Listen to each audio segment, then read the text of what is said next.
हमारे चैनल हिंदी कोश में आप सभी का स्वागत है, अभिनंदन है। रजनी मिश्रा की ओर से सभी को नमस्कार। आपको बताया था कि मैं व्याकरण इस तरीके से बताऊंगी। जैसे पहले मैंने भाषा बताया, अब आज मैं आपको व्याकरण बताऊंगी। व्याकरण किसे कहते हैं? हमारी बोलचाल में या भाषा में व्याकरण का बहुत ज्यादा महत्व होता है ना। व्याकरण शब्द किससे बना है? ये देखिए,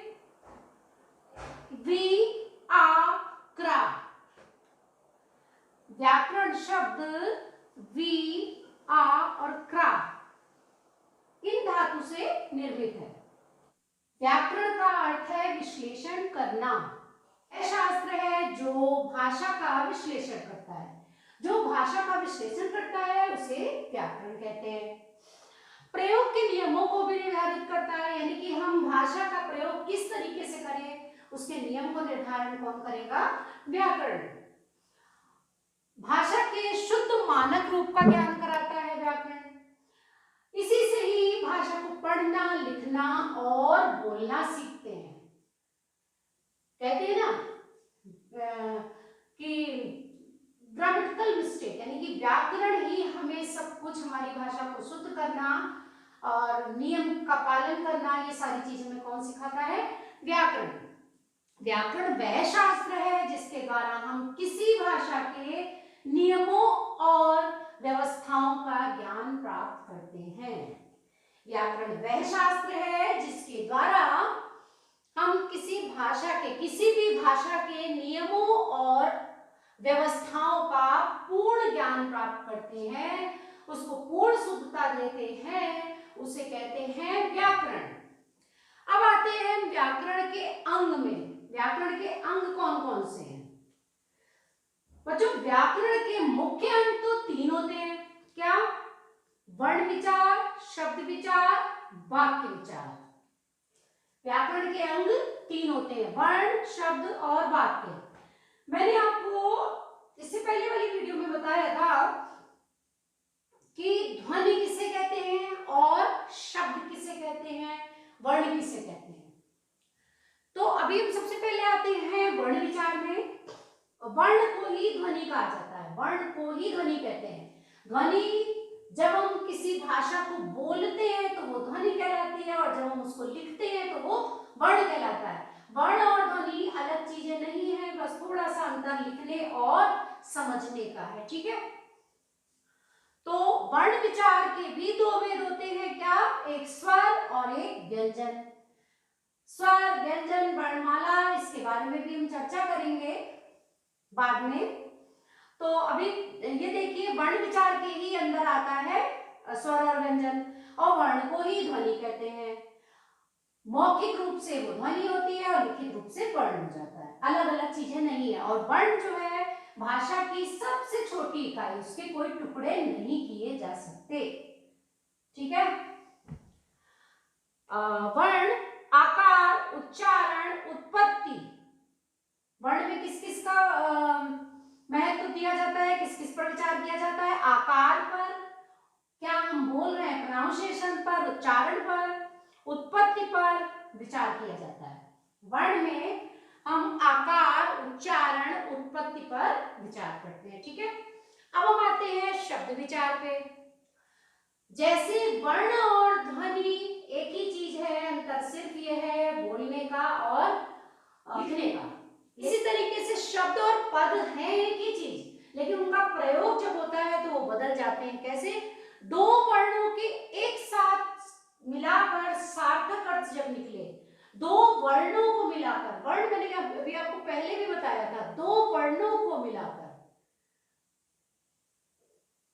यहाँ 3 वर्ण मैंने मिलाए तो क्या हुआ? कमल, ठीक है। तो कमल एक क्या बन गया? सार्थक शब्द, ये सार्थक हो गया। अगर होता रमल तो ये निरर्थक है, रमल की कोई मीनिंग नहीं है। वर्णों को मिलाकर एक सार्थक अर्थ निकलता हो वो कहलाता है शब्द, ठीक है।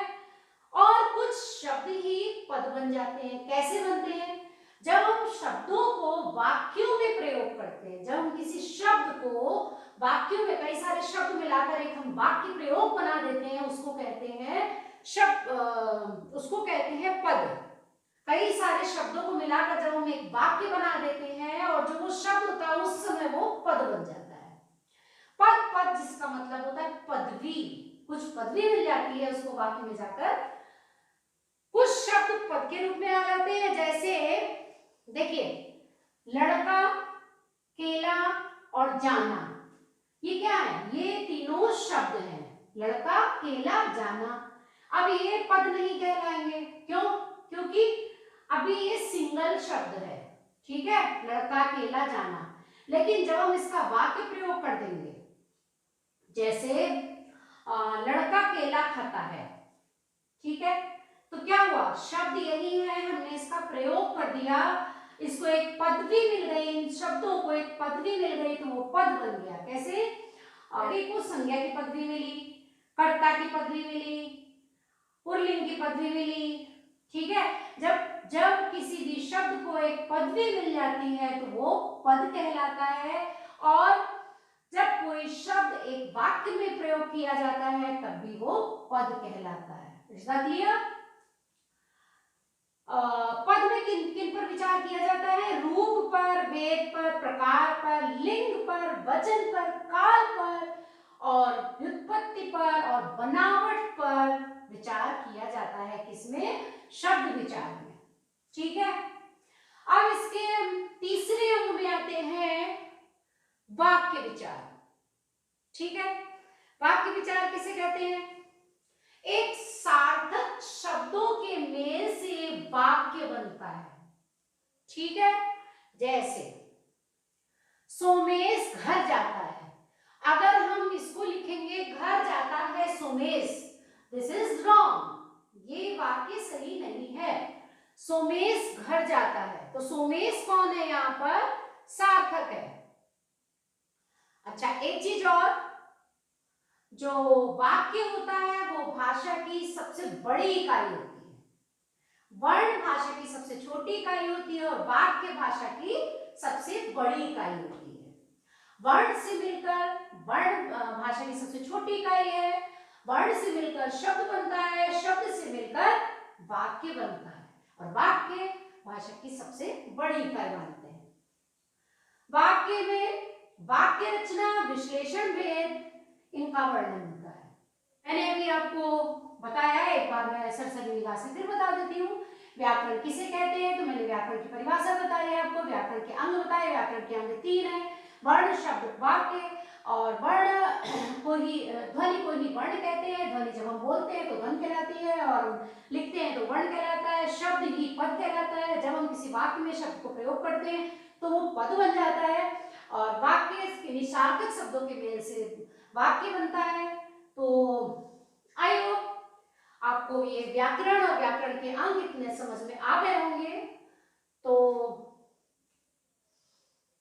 आज की कक्षा इतनी ही और आगे मिलते हैं दूसरी वीडियो में। तो देखते हैं क्या बताते हैं इसके बाद, मानक भाषा या कुछ ऐसी ही बेसिक ग्रामर ही कुछ बताऊंगी, तो आप देखते रहिएगा। और ये बहुत इंपॉर्टेंट चीजें बता रही हूँ, छोटी छोटी, जो कि हमें लगता है हमें आता है लेकिन वो चीज हमें पता नहीं होती है। और एक रिक्वेस्ट है आप लोगों से कि घर में रहिएगा, बिना काम के बाहर नहीं जाइएगा और स्वस्थ रहिएगा, यही ईश्वर से कामना है कि हमारा भारत देश, हमारा सारा संसार इस महामारी से मुक्त हो। और इसी वजह से मेरा मन भी नहीं कर रहा था बनाने का, लेकिन जब कोई काम शुरू किया है तो उसको आगे करना होगा और कर्म ही पूजा है, तो इसलिए करना भी जरूरी है। तो thank you for watching, thanks a lot.